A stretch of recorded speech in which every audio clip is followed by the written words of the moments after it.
atraindo investimentos para games. Neste painel, moderado por Fernando Campos, da Nuvem, iremos debater sobre a difícil tarefa de atrair investimentos para o seu estúdio ou empresa nos games, tá bom? Investidores e investidas irão bater um papo informal sobre o que buscam e como fazem para investir e atrair capital para os seus projetos. Como abordar investimentos, o que apresentar, o que eles buscam em novos projetos. Tudo isso vai ser agora em português e com tradução simultânea em inglês, beleza? Combinado? Quero chamar agora aqui para a telinha nossos participantes e palestrantes. Primeiro, o moderador, Fernando Campos, CEO e cofundador da Nuvem. Opa! E aí, bom dia, tudo bem? Bom dia, tudo em paz. Também quero chamar aqui Edson Rigonati, sócio da Astela Investimentos. Bom dia, pessoal. Bom dia, bom dia. Também temos ele, Rodrigo Batelli, representante da Devolver Digital. Olá, pessoal, tudo bem? Bom dia. Bom dia. E por último, o Thiago de Freitas, CEO da Cocu, e também que eu já pude conversar com ele no YouTube, né? E aí, Thiago, tudo bem? Fala, Luiz. Muito bom te ver novamente, meu querido. E tá tudo bem, sim. Um prazer participar aqui com essas caras todas nesse painel. Valeu, gente. Bom, então, a tela é de vocês. Legal. Olá, pessoal. Bem-vindos a todos a mais um painel aqui da Big. Meu nome é Fernando Campos, sou CEO da Nuvem. Estou contando aqui com 3 convidados fantásticos aqui para discutir esse tema, que é sempre uma pedra no sapato do pessoal, todo mundo sempre cheio de dúvidas nessa área. É uma área complexa, mas dá para destrilhar ela, a gente consegue trabalhar em cima dela. Então, vou apresentar aqui meus convidados aqui. Olha, temos aqui Rodrigo Batelli, da Devolver Digital, para quem não conhece.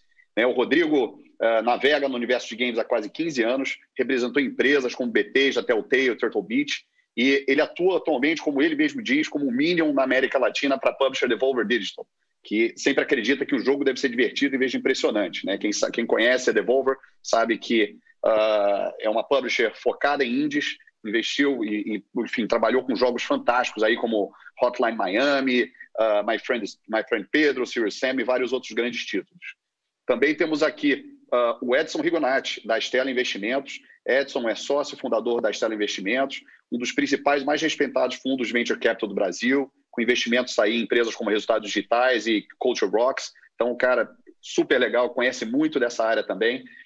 E também temos aqui nosso amigo Thiago de Freitas, CEO e co-founder da Cocu, que é um dos maiores, mais reconhecidos estúdios de games do Brasil, que atua no desenvolvimento externo de algumas das maiores franquias, né? Então, quem conhece aí, conhece Call of Duty e o Horizon Zero Dawn, entre vários outros grandes títulos que eles trabalharam. O pessoal aí que dá super orgulho ao Brasil, poxa, trabalhando com os títulos aí, jogos que eu pessoalmente joguei todos, então gosto muito. E eu sou, como eu falei, Fernando, que eu sou CEO e co-founder da Nuvem, que é uma das maiores plataformas de distribuição de games da América Latina. Hoje a gente atinge mais de 20 milhões de usuários ao mês, ao redor do mundo. E também sou cofundador da Devise, que é uma boutique de investimentos, onde eu avaliei e investi uma série de startups de tecnologia no Brasil e no exterior, entre elas empresas como Rappi e Pipefy. Então, pessoal, bem-vindos mais uma vez ao nosso painel. E vamos direto ao assunto para a gente entrar numa discussão já direto do que o pessoal quer saber. Então, primeiro ponto aqui, pessoal, o que investidor quer, o que publisher quer?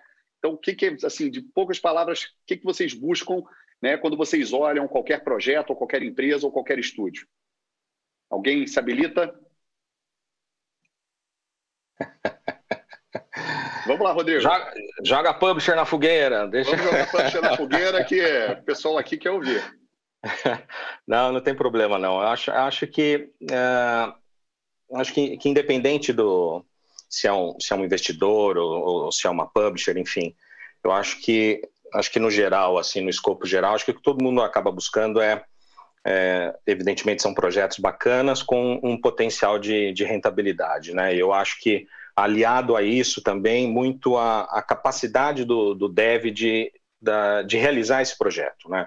Ou seja, tirar a ideia do papel e dar vida a esse projeto, né? Porque no ambiente do papel, o papel aceita tudo, né? As ideias, mas na hora de tirar essa ideia do papel e partir para o desenvolvimento e dar vida a esse projeto é que onde vamos dizer assim, onde o bicho pega, né?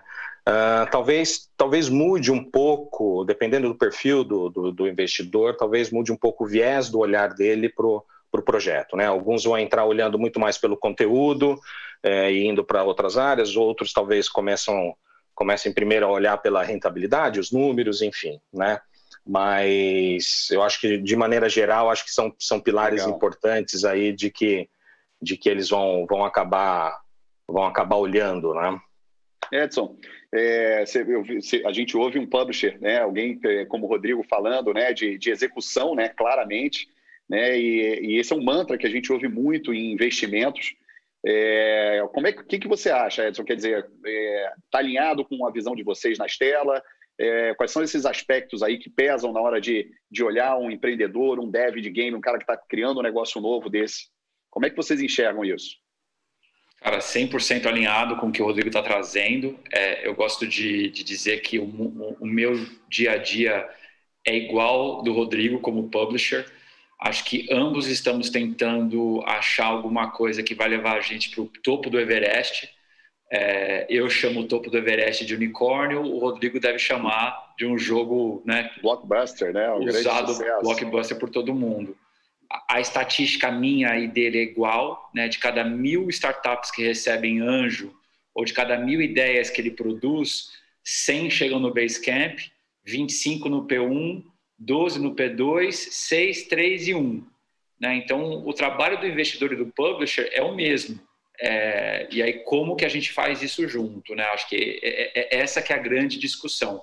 Como que eu sou ou gero uma das 1.000 ideias que pode, de verdade, virar um blockbuster ou um unicórnio? Acho interessante que a gente tem aqui o Thiago aqui da Cocu. Ele, de certa forma, né, Thiago, você avalia os projetos, obviamente, nos quais vocês trabalham, mas vocês também foram investidos, né? Então, tenho certeza que você tem uma perspectiva do outro lado da mesa um pouquinho. Queria que você falasse um pouquinho para a gente disso. E uma das coisas que o Rodrigo falou, que eu achei extremamente importante, foi a capacidade do dev de entregar, no final das contas, entendeu? Quando eles vão olhar antes de investir, ou então de em algum projeto, então de querer publicar algum projeto, então como o próprio Edson também falou, assim, o quão importante é ter um time que seja extremamente capacitado, que seja extremamente reconhecido, que já tenha de verdade background, entendeu? Que já tenha conquistado alguma coisa lá atrás. Obviamente, haverão algumas exceções dentro do investimento, que são as investidoras querendo investir em times que não têm track record nenhum. Porém, eu acredito que a maior parte desse tipo de... É muito difícil hoje em dia você investir num PPT. É muito difícil hoje em dia você investir numa ideia, entendeu? Ideia, PPT, como o próprio Rodrigo mais uma vez falou, é muito fácil, né? Tem duas coisas que aceitam qualquer coisa, que é o papel e o Excel, entendeu? Esses dois aí, para você poder montar uma projeção financeira que vai dar 40 bilhões de dólares no ano, é fácil no Excel. Para você poder concretizar isso é muito difícil.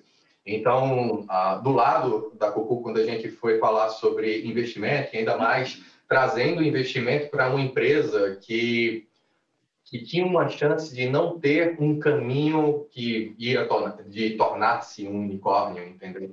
Porque a gente, ao contrário, a nossa escalabilidade poderia ser considerada como baixa, porque a gente teria que contar headcount para poder continuar crescendo. Então, dentro do planejamento da Cocu, dentro de toda a proposta do que a gente fez para a gente poder conseguir o investimento, e agora a gente também já está em outras rodadas, estava muito mais em apresentar esse plano futuro, apresentar qual era o time, apresentar o que é que a gente já tinha conquistado e principalmente apresentar a nossa EBITDA, entendeu? De saber que a gente consegue entregar mais com menos e que a gente consegue reinvestir praticamente. Legal. Bom, e aí nessa linha da gente estar falando aqui, né, porque a gente sempre fala vejo que a gente busca muita execução, mas na hora que, poxa, o dev vem, o estúdio está desenvolvendo seu jogo, o empreendedor está começando a sua empresa, né, o pessoal sempre fica na dúvida do que ele tem que vender para você, né? A gente ouve muito o empreendedor, o dev vendendo o sonho, vendendo a visão dele, né? Mas ele também pode vender a equipe, ele pode vender o projeto, né? Como é que ele vai decidir o que ele tem que apresentar nessa hora, né? Dos pontos fortes dele, quer dizer, ele vai vender o sonho para vocês ou ele vai ter que vender a empresa para vocês? Como é que vocês enxergam isso? Olha, eu acho que do ponto de vista da publisher tem uma... Eu acho que antes do dev sair em busca desse investidor, eu acho que ele tem uma tarefa de casa que ele precisa fazer, que é definir os seus próprios objetivos, né? Que tipo de estúdio que a gente quer ser? Puta, a gente quer construir uma base forte, daqui 5 anos vender o estúdio, ou que tipos de jogos que tipos de projetos a gente vai querer da vida, a gente vai trabalhar com IPs originais, a gente vai fazer outsourcing, onde é que a gente vai caminhar, né? Não, a gente quer um perfil mais de jogos comerciais, vamos para mobile, caça-níquel, esse tipo de coisa. Então são perguntas meio que básicas que vão ajudar até o dev a identificar o tipo de smart money que ele vai atrás, inclusive, né? Então, que experiência do parceiro que ele quer trazer que vai contribuir nesse projeto. Inclusive até jogando aqui contra o próprio interesse, mas a pergunta precisamos de uma publisher, ela também tem que estar na pauta, porque nem todo mundo precisa de uma publisher, né? Hoje isso é muito, muito claro, né? Então, a gente costuma dizer, né? É melhor você seguir, para alguns devs, né? Eu acho que é melhor você seguir o caminho do self-publishing do que você assinar um acordo que você não está confortável, ou acabar caindo num contrato que não é saudável financeiramente para você, para a sua equipe, né? Mas, enfim, se a resposta for sim, né? Vamos buscar um parceiro, eu acho que tem sempre é muito importante pensar na sustentabilidade, né? Não só do próprio estúdio, mas também do próprio parceiro, né? O que eu quero dizer com isso?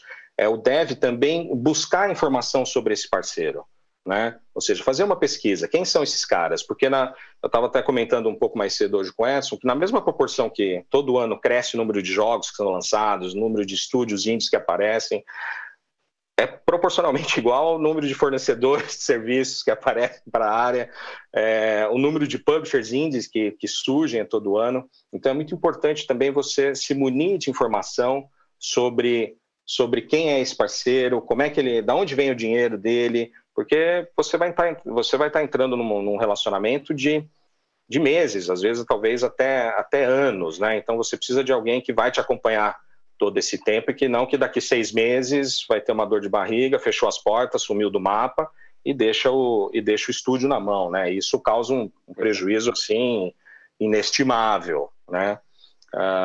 Então sobre vender, só para finalizar, do nosso lado publisher, a gente sempre essa questão de vender equipe, vender o jogo, a gente sempre acaba caindo na história da IP, né? E a gente e sempre a nossa orientação é não venda a sua IP, né? Então a gente pode até discursar um pouquinho mais sobre isso, mas... É interessante, esse é um ponto interessante mesmo, porque quando você fala especificamente de games, a questão do IP é uma discussão dura entre publishers e devs.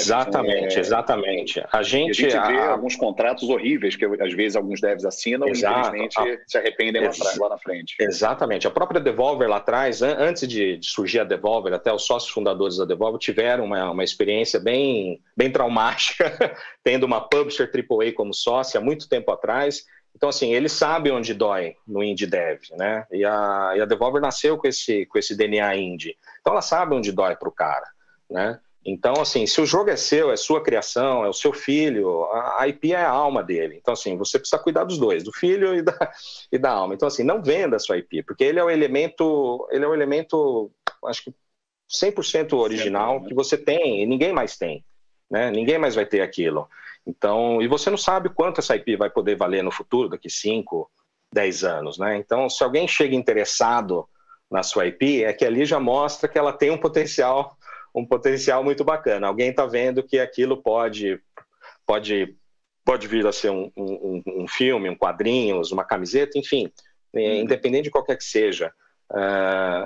É óbvio que cada dev sabe a sua dor, onde está a sua dor de barriga, né? Se chega uma proposta indecorosa, é claro, o cara vai sentar, vai analisar, mas da nossa parte como publisher, pelo menos dos devs que a gente trabalha, a gente sempre fala, não venda a sua IP, proteja a sua IP, não negocie a sua IP. Você não precisa, você tem outros caminhos.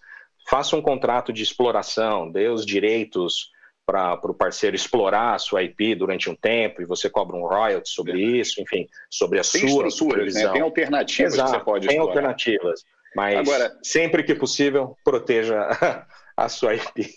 Em cima dessa questão de dores, né? Quer dizer, a gente fala um pouco das dores, mas tem muitas delas. Eu vou puxar aqui para o Thiago, né? Eu não sei, para quem não conhece, a Cocu já passou, né, aí por maus bocados, né, Thiago? Você mesmo já falou muito sobre isso, dos momentos duros que vocês passaram, quase jogaram a toalha.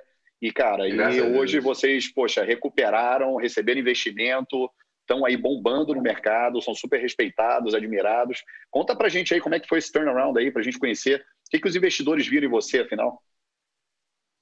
Eu acho que, bom, quem quiser conhecer um pouco mais da história, eu acho que eu tenho as minhas lamúrias em diversos portais já, entendeu? Então não preciso muito me estender por aqui. Mas a gente teve um grande processo de aprendizado, no final das contas. A gente começou com uma empresa que era voltada para poder construir jogos para Facebook. Depois disso, a gente passou para jogos de celular. A gente tinha o nosso próprio IP. Só que a dívida que a gente tinha era muito alta. A gente começou a prestar serviços. No que a gente começou a prestar serviços, a gente esbarrou com a turma da Guerrilla Games. Da Guerrilla Games para frente foi só a história. E dentro disso, quando a gente foi receber... obviamente, a Cocu esse ano está completando 10 anos. Não foi... A gente tentou... Nós também, parabéns. Parabéns. A gente tentou investimento desde o primeiro ano. Então, foi um processo de muito aprendizado também para poder entender o que é que Venture Capitals, o que é que investidores anjos, entendeu? O que é que essas grandes empresas e firmas, elas estão procurando. E foi quando a gente, de fato, começou a entender que o que a gente precisava aprender era apresentar não era apenas um projeto, não era apenas um PPT, entendeu? E sim começar a demonstrar mais quais eram os nossos planos, o que é que a gente já tinha feito, entendeu? E o que é que a gente almejava se tornar. Então, em 2018, a gente conseguiu o nosso primeiro grande investimento. Foi nem tão grande assim, a gente considera ele como seed capital também, entendeu? Mas esse investimento foi junto com o pessoal da FINEP. A gente passou por uma banca, eu acredito que eram quase, sei lá, umas 500 empresas tentando o investimento da FINEP. Nós fomos uma das 20 que se qualificaram e apenas 8 das 500 receberam o investimento, entendeu? E uma das coisas que e tinha muita gente de mercado, vamos esquecer que a FINEP, sendo um órgão do governo, ele esqueceu de escutar o mercado. Na verdade, toda a entrevista foi toda feita por pessoas e profissionais de mercado, entendeu? Então, tinha gente da Iporanga Ventures, tinha gente enfim, de outras também. E uma das coisas, quando o Rodrigo falou sobre vender, e eu acho que sobre a pergunta, o que é que o empreendedor deve vender primeiro, eu lembro que um deles perguntou o quanto é que eu já tinha investido, e eu disse, eu já vendi um carro para poder investir nessa empresa, entendeu? Então, uma das coisas que eles entenderam bem foi que a gente estava extremamente disposto, e a gente tinha um plano, que a gente, não um plano de a gente vai construir um IP que vai faturar tanto, entendeu? A gente tinha um plano, no final das contas, que era um plano de se tornar o que a gente atualmente está começando a se tornar, entendeu? A Cocu está deixando de ser uma empresa de outsourcing, e ela está se tornando e eu acho que é a primeira vez que eu estou falando isso, assim, publicamente, entendeu? A Cocu está se tornando um grupo. E como grupo, a Cocu agora ela está deixando de ser apenas uma empresa que presta serviços para poder ser uma empresa que atualmente está em busca de outros estúdios para poder investir, para poder adquirir e também, no final das contas, realizar uma joint venture, como é o que a gente realizou agora com uma outra empresa, onde a gente está montando uma nova empresa, na verdade, no estado de São Paulo, que é uma empresa voltada para produtos próprios, entendeu? Para a nossa própria IP. Então, a gente deve anunciar mais detalhes sobre isso, obviamente, ao longo desse mês. Eu adoraria poder dizer mais ainda, legal. Mas o pessoal de PR da gente, o pessoal de marketing vai ter fica em cima. Furos de notícia, furos de notícia. Exatamente. Primeira mão no Big. porque ele já tem todo um planejamento, entendeu? De soltar essa notícia. Então, a gente deve investir em torno de 5 a 10 milhões nesse novo estúdio, entendeu? E Poxa, a gente fantástico, Thiago. está nesse exato momento também em mais uma captação para que a gente possa continuar o plano de expansão. A gente deve expandir agora para fora do país. A gente já tem algumas empresas que a gente está bastante avançado em termos de negociação e a gente deve deixar público isso em pouco tempo. Então, a Cucu, quando a gente foi investida em 2018, o que a gente apresentou foi isso. A gente apresentou um plano de onde é que a gente quer chegar e o que é que nós vamos fazer para poder chegar lá. É muito difícil você investir numa empresa de serviços. Uma empresa de serviços, mais uma vez, é uma empresa que tem um cap de faturamento e para poder aumentar o faturamento eu preciso aumentar meu custo. Então, isso, no final das contas, não é atrativo. No momento que você começa a dizer que você vai investir em propriedade intelectual, você vai investir em tecnologia também, você vai investir em expansão, dentro disso foi quando a gente começou, de fato, foi quando a gente ganhou os investidores, entendeu? E foi quando eles começaram a olhar para a gente e começaram a dizer, pô, essa turma é séria, essa turma tem um planejamento muito bom, e foram olhar o nosso time, quem era o nosso time. A gente não tentou gastar pouco com o time. Então, uma das coisas que a gente fez foi a gente trouxe um dos produtores da Microsoft canadense para dentro do nosso time para poder trazer uma experiência também de AAA de verdade, entendeu? Pessoas que fizeram parte do AAA de verdade para poder trazer essa experiência, processos, etc., para dentro de uma empresa, para que a gente agora, dentro do nosso planejamento, a gente continuasse crescendo, entendeu? Então, muito legal. O que a gente vendeu não foi nem um sonho, na verdade. A gente vendeu um planejamento com etapas.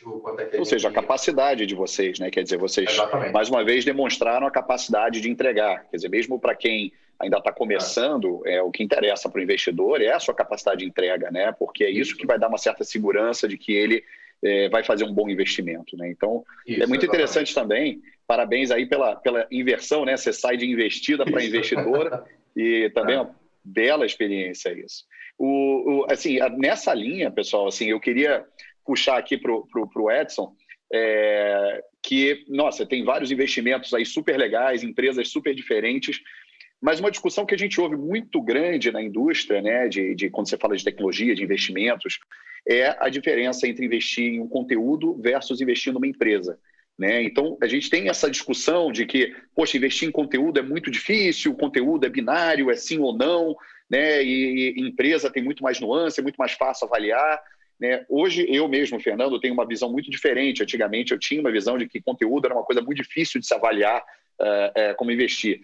Hoje, o que eu olho eu acredito que o conteúdo, na verdade, ele tem variáveis diferentes para você poder avaliar. Né? E o conteúdo não está dissociado da empresa. Mas queria ouvir um pouquinho do Edson. O que você acha dessa discussão, Edson? Eu acho ela muito rica e eu acho que, de novo, é onde o Venture Capital encontra com um produtor de conteúdo. A estatística é a mesma. Ou seja, quantos conteúdos a Rovio precisou para chegar no Angry Birds? Né? Essa 60, a estatística. Né? Não, eu acho que foi mais, cara. Mais que 60, né? E eram dos últimos, eles estavam para quebrar, né, pela história. É isso aí. Eu lembro, assim, de um número... Me impressiona mais que 100, mas, assim, é tão grande quanto. Exatamente. E do ponto de vista de um investidor de Venture Capital, a gente investe em empresas, em organizações sociais. Né? Então, a gente tem que enxergar, voltando para a tua pergunta, a capacidade do dev, ou do publisher, ou de quem for, de construir uma organização, né? Ou seja, a gente quer que essa pessoa ela mostre para a gente o topo do Everest, que tipo de montanha ela está subindo e qual que é o topo, que ela entenda como que ela vai sair do aeroporto e chegar no base camp, e que ela vai ter capacidade de deixar de ser um pai de família para ser um chefe de tribo, para ser um prefeito de uma cidade, um presidente de uma nação, porque um unicórnio, uma empresa grande, ela é feita de liderança e de gente que vai ter que produzir conteúdo em escala. Né? Então, como é que você produz o primeiro jogo, acerta o primeiro jogo ou a primeira plataforma? Né? E aí, como é que você garante alimentação suficiente para isso se suceder ao longo do tempo, do nossa perspectiva, de uma maneira orgânica, que volta para o ponto do Rodrigo, né? Ou seja, não adianta ficar pagando mídia paga, Isso. Todo mundo faz isso, né? Ou seja, como é que eu chego no usuário final de uma maneira que seja proprietária, escalável, né? É o boca a boca. Então, esses são os elementos que formam um investimento perfeito. Legal, Edson. E aí, fazer o meu merchan aqui, quem quiser ajuda nessa área, liga para a gente aqui na Nuvem, que a gente está ajudando aí a galera a chegar no usuário final. Bom, vamos entrar aqui, Rodrigo. Eu acho bem legal essa discussão. Olha, a promoção. Eu tenho que ter para aproveitar o espacinho um pouco, né, gente? Poxa, atrair aqui, vendeu o meu filé. Bom, Rodrigo, vocês, cara, vocês são, o olho de vocês como publisher, cara, a galera é super reconhecida. A Devolver tem os maiores indies e... sempre a gente vê, assim, tipos de jogos super diferentes, vocês olham coisas bem diferentes do tradicional, né?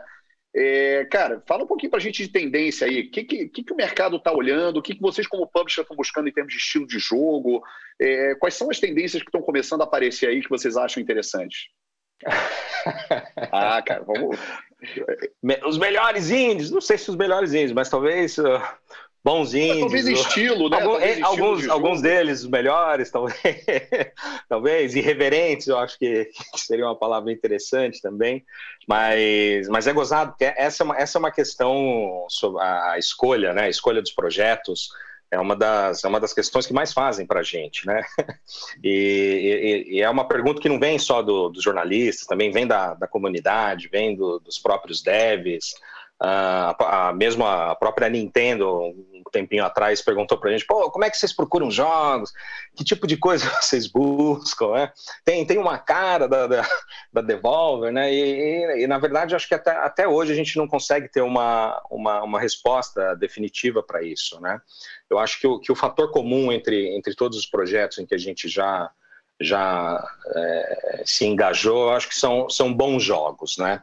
E eu acho que a maior prova disso é você olhar o nosso line-up, né? Se você pegar hoje o portfólio de jogos da Devolver, ele é muito diverso, né? Você tem jogos menores como o Minit, o Gris, o próprio Dropsy, ou você tem projetos mais elaborados, ou projetos maiores, né? Como Shadow Warrior, o próprio Zero Sum. Então, assim, mas são vários gêneros, são estilos de artes diferentes, enfim. Hoje é uma gama, assim, bem diversa, né? Vamos dizer.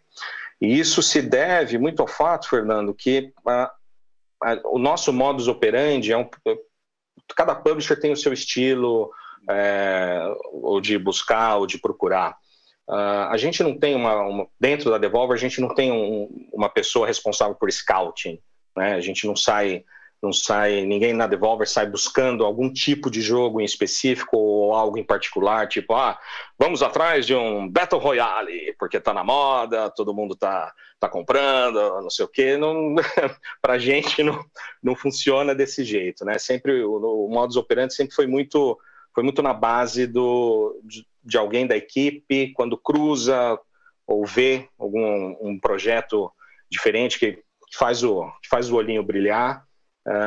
Esse projeto ele é trazido para dentro, ele é analisado pela equipe inteira, ou seja, não é uma pessoa dentro da Devolver que toma a decisão do sim ou não, né? Quer dizer, não é aquele cara andando na rua com o jogo na mão e puxa, você...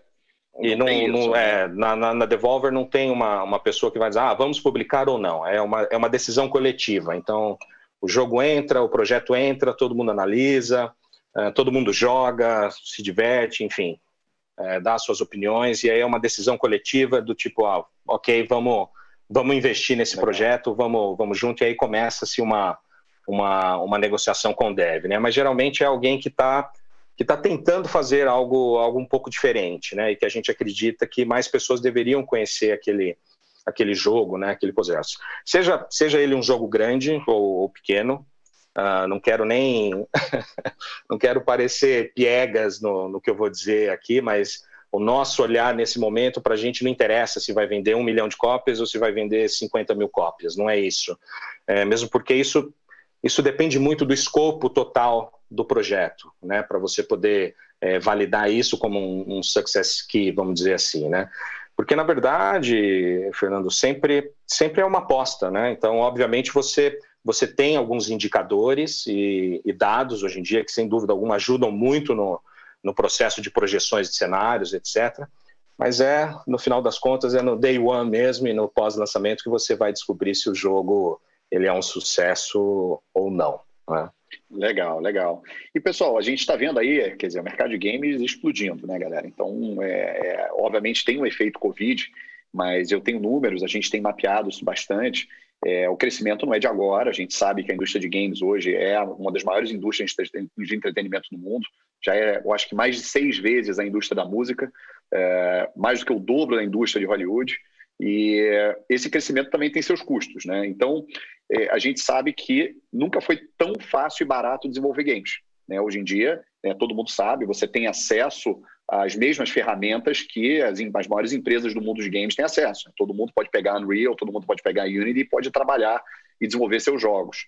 Mas isso cria um problema, porque você tem um mar de conteúdo, de jogos entrando no mercado, né? Quase um oceano vermelho de conteúdos, apesar do mercado ser tão grande. Como é que a gente lida nisso? Como é que a gente vai ser? Como é que esse empreendedor, esse desenvolvedor, ele pode ser descoberto? Como é que ele consegue ser o lugar ao sol? Né? Vocês têm alguma dica para esse pessoal conseguir ganhar exposição? Porque isso também atrai investimentos, né? Você conseguir que seu jogo seja notado, né? A gente tem o caso aí, poxa, lindo do Among Us, né? O Among Us era um jogo que tinha 2 anos, já tinha sido lançado, um jogo completamente muito pouco conhecido por muita gente, era um jogo bem de nicho. E de uma hora para outra, durante o Covid, ele virou uma febre mundial, né, atingindo milhões de cópias, né, o jogo realmente fez muito sucesso. Então, como é que o pessoal, será que tem alguma coisa a mais, além de sorte, né, que esse cara, que esse novo empreendedor, esse novo desenvolvedor possa fazer para conseguir chamar a atenção? O que vocês sugerem? Eu posso começar aqui e sugerir uma busca por um círculo de percolação. Ou seja, todas as coisas incrivelmente grandes e contagiosas, assim como o Covid, começam numa área muito restrita, mas densamente infectada. Então, Facebook não começou em 600 países com 55 línguas, né? Começou em Harvard. Então, dica número 1 é conquiste um chiqueiro, mas 100% do chiqueiro. Né? A chance de você conseguir dar o próximo passo é altíssima. Então, assim, se eu sou um dev e tenho uma ideia, cara, conquista uma escola, né? É sempre nas escolas que começam, especialmente jogos, né? É um lugar, é um bairro, e aí a coisa vai. Eu acho isso ótimo, Edson. E isso tem muito a ver com uma máxima que a gente fala, isso vale para todas as indústrias, também vale para games, né, de que é melhor você começar tendo 100 pessoas que amam o seu jogo do que você ter 10 mil que acham ele legal. Né? E isso é uma coisa muito importante, a gente deixa muito claro isso. O pessoal, mas 100 pessoas eu nunca vou ganhar dinheiro. Não, 100 pessoas significa que você achou o ponto de engajamento, você achou o ponto certo com aqueles jogadores, e dali você vai expandindo a sua base. É muito mais fácil você expandir uma base em cima de pessoas apaixonadas que de pessoas que são indiferentes ao seu produto, ao seu jogo. Né? Então, eu acho que isso é fundamental. Fala aí, Rodrigo. Não, e sem dúvida, porque muito disso que você falou também, essas pessoas apaixonadas, elas também são pontos de catalisador, sem dúvida, da sua comunicação. Né? Então, é o famoso quem não é visto não é lembrado, né? Então, acho que do ponto de vista de marketing e comunicação, isso é muito importante.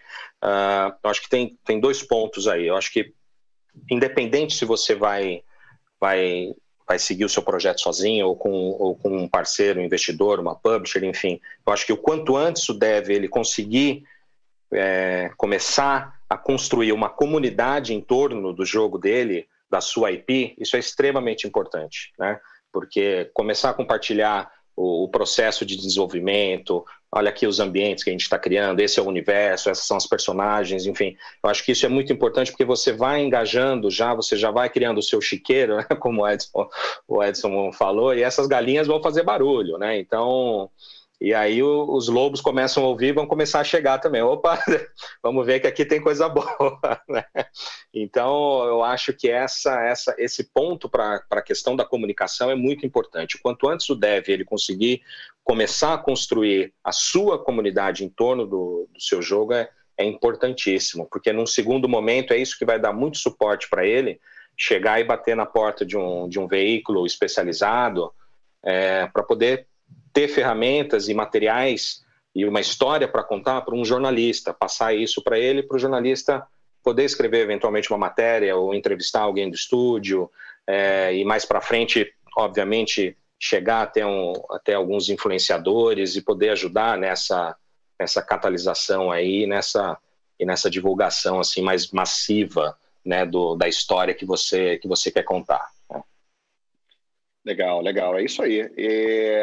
Bom, a gente, quer dizer, isso é um ponto super importante, né? Porque hoje você, sem comunidade, sem mídia social, tem muita dificuldade em crescer. O caso do Among Us mesmo, que eu mencionei aqui, é um caso que foi alavancado pela comunidade de aficionados no jogo, né? Você tinha, durante esses 2 anos, uma base pequena, mas uma base apaixonada pelo jogo, que vivia dando feedback, que vivia dando ideias de como o jogo podia ser desenvolvido. E isso não acontece só em empresas de games, isso acontece em startups de todos os tipos, né?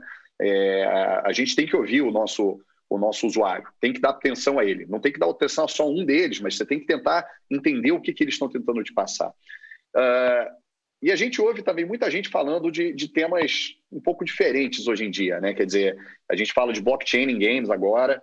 Não sei se isso é algo que vocês estão vendo de alguma maneira, mas a gente está vendo alguns jogos começarem a ser construídos em cima de blockchain para permitir que os itens sejam negociados e trocados livremente por fora, né, do ambiente do jogo. VR continua crescendo, né, devagar e sempre, mas tem acelerado bastante. Né? Eu acho que com Quest 2 a gente viu aí que VR pode ser algo mainstream mesmo, e está sendo, está muito grande já hoje em dia. Né? Eu mesmo tenho Quest 2, fiquei impressionado com a qualidade da execução que o Facebook conseguiu colocar no headset. Então, queria entender um pouquinho de vocês, assim, quer dizer, vocês estão ouvindo, o que vocês estão ouvindo dessas coisas malucas que estão surgindo em games? Vocês acham interessante isso? Isso pode ser uma maneira do dev chamar atenção, se ele for para um lado mais tecnológico, né? O que vocês acham desse aspecto?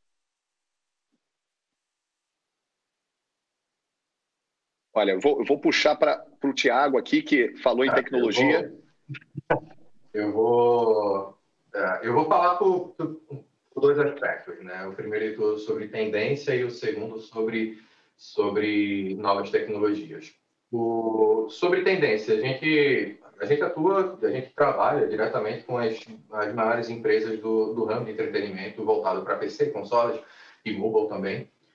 Do mundo. Ainda não chegou nenhum tipo de demanda, ou então abertamente essa demanda, entendeu? Para poder fazer jogos voltados para blockchain e etc. Até porque essa livre comercialização entre usuários também pode ser algo, enfim, que para algumas publicadoras é extremamente polêmico, porque você, de uma certa maneira, você também pode estar tirando algum tipo de receita da própria empresa, entendeu? Pelo menos isso poderia ser uma dos grandes questionamentos.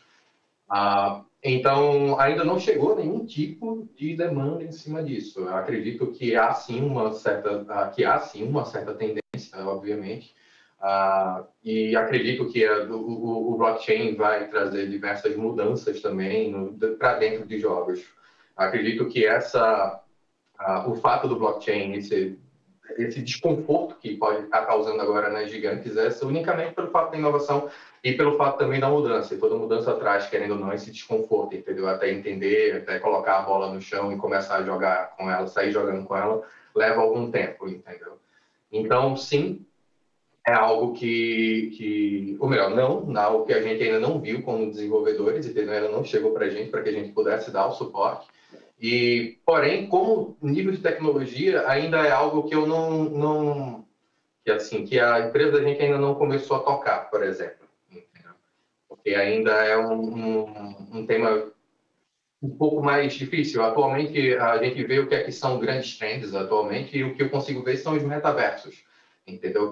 Cada empresa agora está construindo mais seu metaverso. Então, construir, pode ser que você alie as duas coisas, pode ser bacana, entendeu? Construir um metaverso utilizando blockchain pode ser interessante, mas assim, é algo que a gente ainda não viu. Eu acredito que, como termos de tecnologia, as melhores pessoas que podem falar sobre isso são, por exemplo, o próprio Edson, entendeu? Para poder trazer números e trazer, na verdade, o que é que seria o outcome dessa tecnologia, o quanto ela poderia gerar de valor, no final das contas. Edson, da sua visão, o que você está vendo de tecnologia? Eu acho que a gente ouve de muita coisa. Tem o lado positivo, tem o lado negativo, né? Por exemplo, o blockchain, para quem é gamer, está sendo um inferno hoje, porque não tem GPU no mercado, né? Você não consegue comprar uma GPU, você está ali querendo montar sua máquina, a GPU está o dobro do preço, se você conseguir encontrar, por conta dos mineradores que estão comprando as placas enlouquecidamente. Mas tem o lado positivo, naturalmente, das novas tecnologias, que eu acho que é muito maior. Queria ouvir um pouquinho de vocês, o que vocês estão vendo aí, o que tem surgido de interessante e que pode, de repente, ter uma sinergia com os games e com o desenvolvimento de games. Eu acho que a gente ainda não tem visto muita coisa, mas olhando para o padrão histórico de outros segmentos de mercado, a gente acredita que isso vai se desenvolver quando surgirem plataformas para isso. Então, assim, isso que vocês acabaram de colocar é similar ao que aconteceu com o mundo de tecnologia antes da AWS. Né? Todo mundo tinha que ter o seu servidor, era caro ter o servidor. Então, assim, vai ter uma explosão cambriana no mundo de conteúdo quando surgir e se estabelecer um player global de plataforma, como é o caso da AWS. Até lá vai ser um monte de gente achando que está correndo atrás do ouro e não vai achar ouro nenhum. É verdade. É assim que surgem realmente algumas tendências fantásticas e é interessante ver isso porque a indústria de games ela tem sido um berço para novas tecnologias há muito tempo. Né? Para quem não sabe, né? O pessoal fala, poxa, a questão de conteúdo grátis, o free-to-play, etc. Tal, começou lá atrás, em PC, né? Shareware, na época que o pessoal andava com disquete na mão para dar cópia de demo de jogo para os outros. Né? O VR mesmo começou aí, principalmente em games, né? O pessoal de games abraçou muito cedo o VR, né? Mesmo antes da tecnologia estar pronta, até a gente ter aí o primeiro óculos saindo. Então tem grandes tópicos interessantes aí que a gente vai vir lá para frente, mas eu acho que os devs de games eles não devem experimentar. Eu acho que não é uma questão de você ter que fazer um jogo em blockchain, mas eu acho interessante porque quando você tenta algo diferente, você tem chance de chamar a atenção dos investidores, como o pessoal que está aqui, né? Você, tendo construído um modelo diferente, um tipo de jogabilidade diferente, podem conseguir esse lugar ao sol que a gente vem falando tanto, não? Pessoal, antes da gente entrar aqui em perguntas, eu queria fazer uma última para vocês. Então, um dev ou empreendedor que está assistindo e quer chamar a tua atenção para o projeto dele, o que ele precisa fazer? Não só entre sites, tá? Eu estou dizendo indica, cara. O que esse cara tem que mandar para vocês que você fala, pô, legal, vou olhar, me interessei. E aí? Uma dica, eu acho que até pensei num palavrão aqui, mas não vou falar evidentemente, mas eu acho que uma para encaixar na frase, mas eu acho que o que eu diria faça o jogo que você quer fazer, né? Eu acho que a liberdade criativa, a sua liberdade criativa para o dev é extremamente importante e você deve ter, inclusive, a liberdade de poder falar isso. Obviamente, você tem que estar aberto às sugestões do seu parceiro, etc., mas você tem que ter essa liberdade de ter uma conversa transparente, de falar obrigado, mas vamos seguir pelo caminho mesmo que a gente está pensando. Então, assim, faça o jogo que você quer fazer, crie aquele jogo que não exista e que você sabe que se existisse, você teria vontade de comprar e de jogar ele absurdamente. Então, e para isso eu acho que é muito importante, e para você passar isso para uma publisher, eu acho que o legal é você ter uma demo muito bem polida, né, da sua jogabilidade. Evidentemente a arte, a questão da música, sem dúvida alguma também são elementos importantes, mas isso você consegue transmitir, né, através de conceitos visuais, de trilhas sonoras, enfim.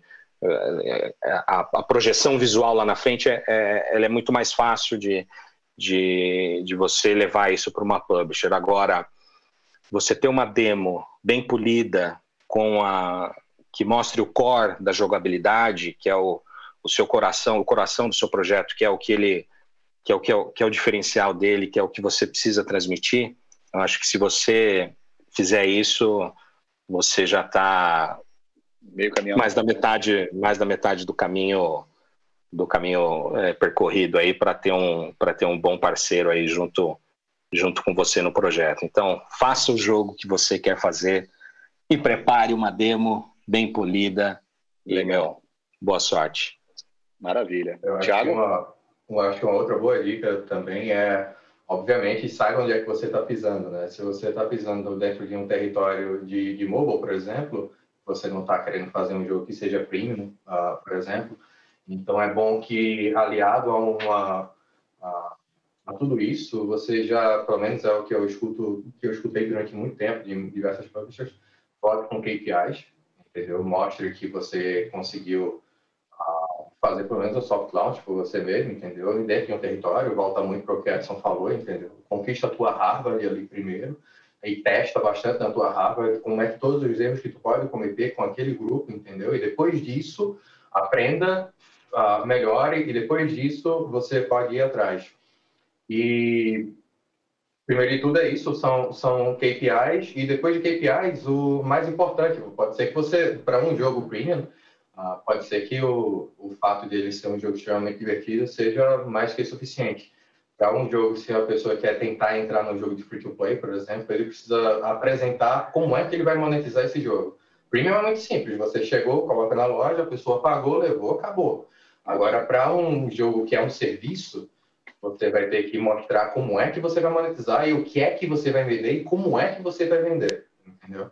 É só dizer que vai vender diamante, né? Exatamente. Vou dizer, olha, eu estou vendendo, por exemplo, da Cocu. É o jogo da Cocu, vou vender cocões. Não vai rolar, entendeu? Tá, mas tu vai vender o que lá dentro com as cocões, entendeu? Eu vou vender tal coisa. Tá, não faz sentido, entendeu? Então, é bom, na verdade, quando você estiver fazendo isso, mostre o que é que você quer vender, mostre KPIs, de retenção principalmente, entendeu? Para poder mostrar que sim, você tem... Eu escutei uma outra coisa em algum momento, em algum outro lugar, que me fez abrir bastante os olhos, principalmente falando sobre tecnologia e sobre coisas relacionadas a celular. Você quer saber o quão valioso e o quão importante é o seu aplicativo, o seu jogo, etc. Veja quantas vezes as pessoas vão abri-lo durante o dia. Você abre o seu Instagram 1000 vezes ao dia para poder checar. Você abre o seu WhatsApp 1000 vezes ao dia para poder se comunicar, entendeu? Então, você está o tempo todo em contato com ele. Então, quanto mais viciante for o seu jogo, e aí entra exatamente na parte que o Rodrigo estava falando também, melhor. Então, se você conseguir juntar a KPI de retenção, entendeu? De pessoas voltando, e também o que é que você vai vender, como é que você vai monetizar, eu acredito que é como você vai até chamar bastante a atenção do Edson aqui também. Maravilha. Edson? Seja profissional. É um mundo altamente competitivo e profissionalizado, né? 10 anos atrás, quando eu comecei a investir, parecia que a gente ainda estava no mundo do telejogo. Hoje em dia, a gente está competindo mundialmente, a partir do Brasil. Então, converse com as empresas que a gente investe, entenda o que a gente pensa, o que a gente gosta, busque, né, se aconselhar com outros publishers e outros gamers que já receberam investimento.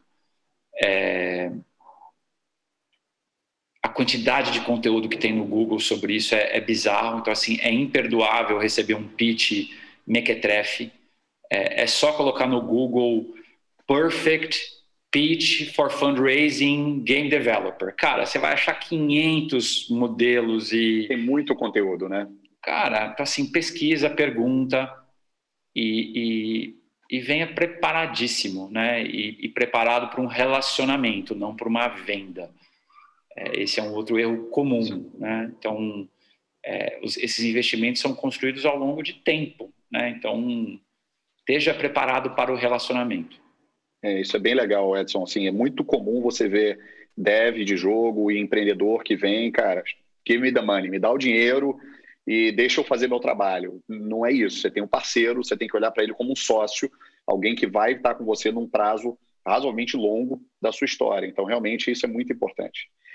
Pessoal, obrigado. Eu vou entrar aqui, antes da gente terminar, a gente tem mais alguns minutos para entrar em algumas perguntinhas. Então, primeira pergunta aqui, como é que uma equipe de dev consegue se blindar na hora de selecionar os investidores para evitar esses problemas futuros? Tem alguma maneira dele conseguir se proteger, se blindar? Alguma sugestão que vocês dão para esse pessoal que está preocupado aí com esse relacionamento? Olha, eu acho que até a gente já passou meio que por cima, meio rápido, né, sobre isso. Eu acho que a melhor blindagem que existe é a informação. E hoje ela está disponível, ou seja, faça perguntas. Não tenha medo de perguntar. Eu acho que, como o Edson falou, você vai entrar num relacionamento de meses, anos. Então, você precisa ter um nível de transparência muito claro com esse seu parceiro. Então, você precisa entender, não só a questão dos números, né? Quando o dinheiro entra, por onde ele sai, como é que vai ser esse split lá na frente, mas você precisa ter um jogo muito aberto, faça perguntas, não deixa ficar dúvidas. Você está conversando com alguém, tanto publisher ou investidor, esse pessoal, certamente eles já financiaram outros projetos, eles já lançaram outros jogos. Vai atrás dos devs com quem eles já trabalharam, pergunta para os caras. Obviamente não precisa ir naquele... geralmente você vai no dev que fez sucesso, fala, pô, como é que foi trabalhar com a publisher tal, como é que foi para vocês, enfim, mas também vai naqueles que de repente o projeto não deu tão certo, para você entender a perspectiva do dev naquele sentido de, puto, onde é que não funcionou, o que falhou, etc., o que poderia ter sido melhor. Eu acho que enquanto a sua melhor blindagem é a informação. Então, faça sua pesquisa, pergunte para outros devs que já trabalharam com esse seu possível parceiro, o que eles acharam da experiência, e faça perguntas. Não tenha medo de perguntar, faça perguntas, tenha tudo muito claro, que eu acho que essa é a melhor blindagem que você pode ter para não entrar numa fria. Perfeito. Thiago, quer comentar? Claro. Uma boa dica para poder blindar é não economize no advogado. Ótima dica. Aquela história do meu primo que está no primeiro período de direito não funciona, galera. Não, por favor. Não, nem acredite que você sabe o que é que está naquele contrato. Cara, é a pior economia que você vai fazer na sua vida. Se você tentar dar uma de advogado e você não tem conhecimento legal sobre isso, pode ter certeza que você vai se colocar em maus lençóis e você depois vai estar preso a um contrato que você não vai conseguir sair. Então, no final das contas, meu maior conselho é não economize no advogado, encontre um bom escritório, entendeu? Não pegue o seu amigo que vai fazer de graça por nada disso não, entendeu? Amigos, negócios à parte. Eu acho que eu concordo plenamente e digo mais uma coisa, não é qualquer advogado. Se você pegar um advogado que é super reconhecido, mas a área dele é restaurantes, toma cuidado, porque esse advogado às vezes não sabe discutir o que é um contrato de games, um contrato de startup, um contrato com empresas menores de investimento. Então, não é só achar um advogado bom, é achar um advogado bom que entenda um pouco mais da sua área do que o advogado comum. Isso eu concordo, fantástico. Bom, então, daqui a pouco você tem um cara que é muito bom com divórcio, tomando conta para poder fazer um contrato, entendeu? Que não faz sentido. Edson, quer complementar? Cara, eu gostei muito das dicas do advogado, cara. Esteja sempre cercado de gente boa, né? E só reforçando a dica, converse com os outros empreendedores, com os outros gamers. São as melhores fontes de informação. É isso aí. Pessoal, nosso tempo aqui já se esgotou. Queria, mais uma vez, super agradecer a todo mundo que assistiu aqui a gente, e especialmente os nossos convidados aqui, poxa, Rodrigo, Thiago e Edson, muito obrigado pelo tempo e por abrir aqui essas dicas para a galera. Tá bom, pessoal? Obrigado a todos, pessoal da Big. Obrigado mais uma vez aí pelo convite. A gente que agradece muito, viu? Tchau. Não, foi muito bom. Dicas excelentes também, né? A do advogado, pô, incrível. Então é isso, né? É muito importante saber como investir, aonde investir. E essa galera aqui, pô, deu uma aula hoje. Muito obrigado, gente. E é isso, né? O Big está incrível, tá maravilhoso. Big Festival 2021, o maior festival de games de criação da América Latina.